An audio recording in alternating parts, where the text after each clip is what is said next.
Assalamualaikum warahmatullahi wabarakatuh. Kembali lagi dengan saya Rama Muhammad dengan NIM 2106048. Baik, di sini saya akan memaparkan materi teori bahasa otomata. Yang pertama, proses kompilasi pada pemrograman. Nah, di sini compiler adalah suatu program yang dapat membaca suatu bahasa pemrograman atau source language dan kemudian diterjemahkan ke dalam bahasa pemrograman lain atau target language. Yang pertama ada bahasa analisis. Bahasa analisis ini meliputi yang pertama lexical analyzer. Pada compiler, lexical analyzer biasa disebut juga sebagai scanner.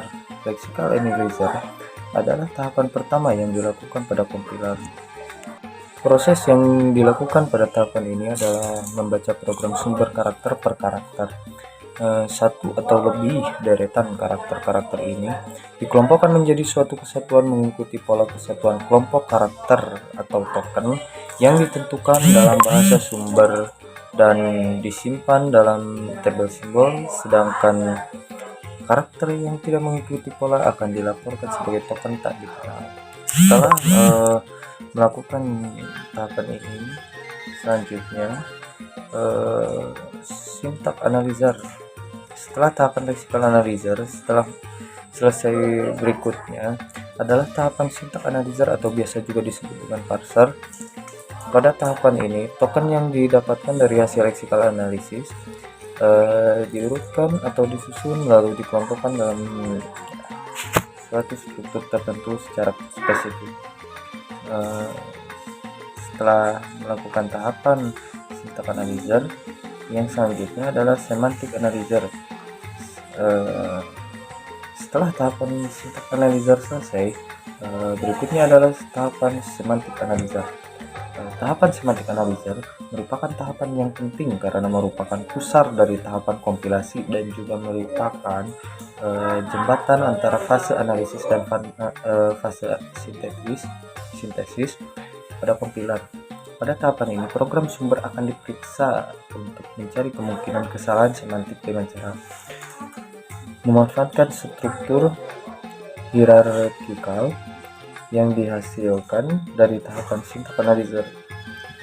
Pada tahapan ini akan dihasilkan suatu kode yang executable pada kompilasi yang sederhana lalu dimanipulasi dengan berbagai optimization dari translator sampai nanti benar-benar executable dihasilkan. Yang selanjutnya, setelah melakukan fase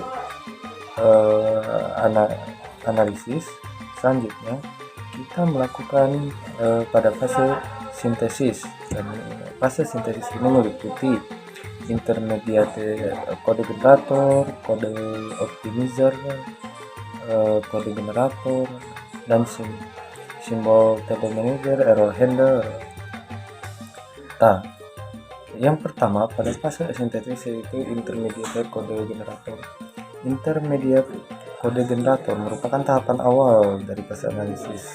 Proses yang dilakukan pada tahapan ini menggenerate atau membangkitkan suatu kode berdasarkan parsing tree, lalu selanjutnya diterjemahkan ke dalam bentuk tree address code, quadruples atau triples. Dan setelah melakukan tahapan intermediate kode generator, berikutnya yang dilakukan adalah tahapan kode optimizer. Adapun yang dilakukan pada tahapan ini adalah mengoptimisasi kode sehingga menjadi kode yang executable. Tahapan ini dilakukan untuk mempercepat waktu eksekusi dari suatu program dengan cara menghilangkan redundansi pada kode. Nah, tahapan kode generator pada kode optimizer. Selanjutnya kita ke kode generator. Tahapan kode generator ini merupakan tahapan terakhir pada proses kompilasi. Pada tahapan ini akan dilakukan penentuan register untuk masing-masing variabel, lalu instruksi-instruksi dalam bentuk antara akan diterjemahkan ke dalam bahasa mesin dan akhirnya akan menghasilkan relocatable machine code atau assembly code. Setelah melakukan tahapan konfigurator, selanjutnya kita akan ke simbol table manager. Simbol table manager adalah sebuah struktur dengan record untuk setiap identifier, dengan field untuk setiap atribut dan identifier tersebut. Selanjutnya kita ke error handler. Error handler merupakan bagian dari compiler untuk menangani dan melaporkan jika ditemukan suatu error. Nah, selanjutnya ada aturan produksi. Notasi aturan produksi alpha ke beta.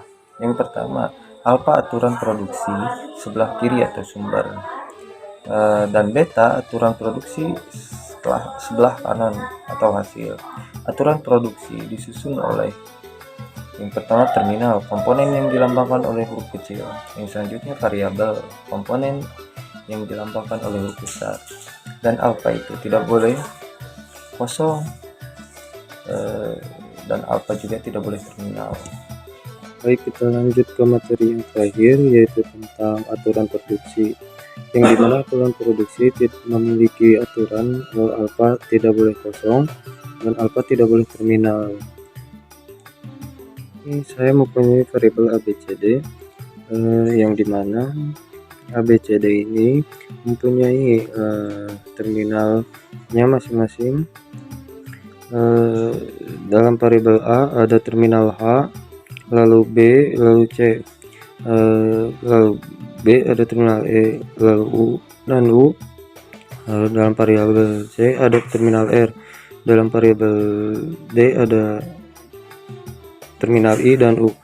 Baik, di sini saya akan mencoba terminal Harry atau kalimat Harry menggunakan variabel dari ABCD ini.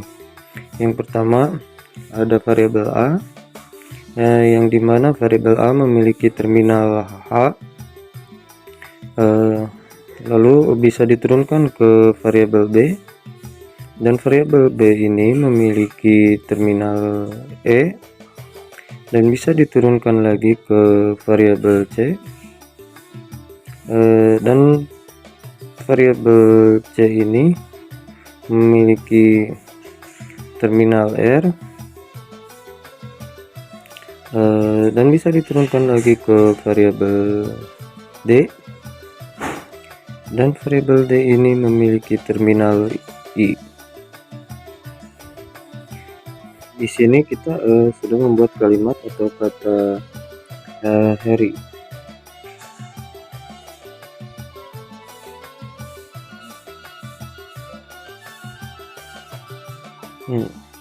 Dan selesai. Dan di sini kita akan membuat string kata baru dari variabel ABCD ini. Yang pertama kita masukkan dulu variabel A, yang dimana ada terminal B, variabel terminal B, dan variabel A ini bisa diturunkan B, yang dimana variabel ini kita akan mengambil U. Ini contoh string kata buru ya. Lalu variabel B ini bisa diturunkan ke C, yang dimana C ini ada terminal R. Lalu ini variabel N, lalu bisa diturunkan ke variabel D. Yang terakhir kita bisa mengambil terminal U yang ini, dan di sini kita telah berhasil membuat kata buru. Yang ketiga kita akan membuat sebuah kata cherry dari variabel ABCD ini. Yang pertama kita masukkan dulu variabel A, yang dimana kita ambil terminal C, yang dimana variabel ini bisa diturunkan ke B.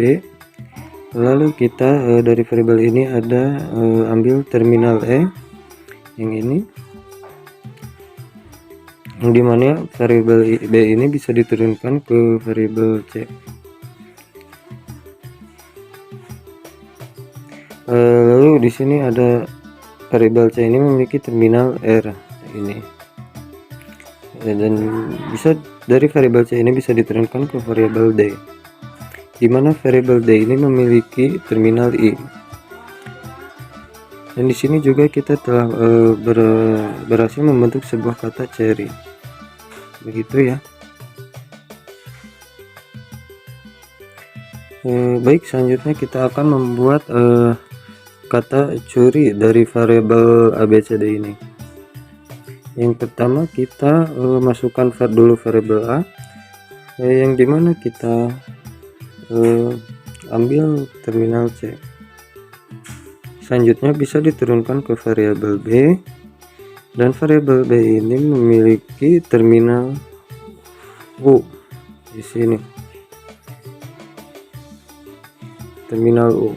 Selanjutnya variabel B ini bisa diturunkan ke variabel C, dan variabel C ini bisa memiliki variabel maksudnya terminal R, lalu bisa diturunkan lagi ke variabel D, dan variabel D ini memiliki terminal I, mengambil terminal I. Dan kita sudah berhasil lagi untuk membuat kata curi dari variabel ABCD ini.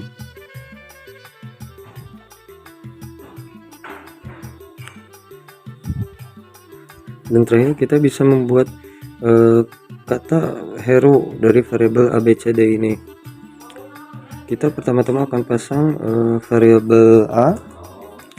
Variabel A ini memiliki terminal H, lalu bisa diturunkan ke variabel B, dan memiliki terminal E, lalu bisa diturunkan lagi ke variabel C, yang dimana variabel C ini memiliki terminal R. Lalu selanjutnya variabel C ini diturunkan ke variabel D, yang dimana kita ambil terminal U.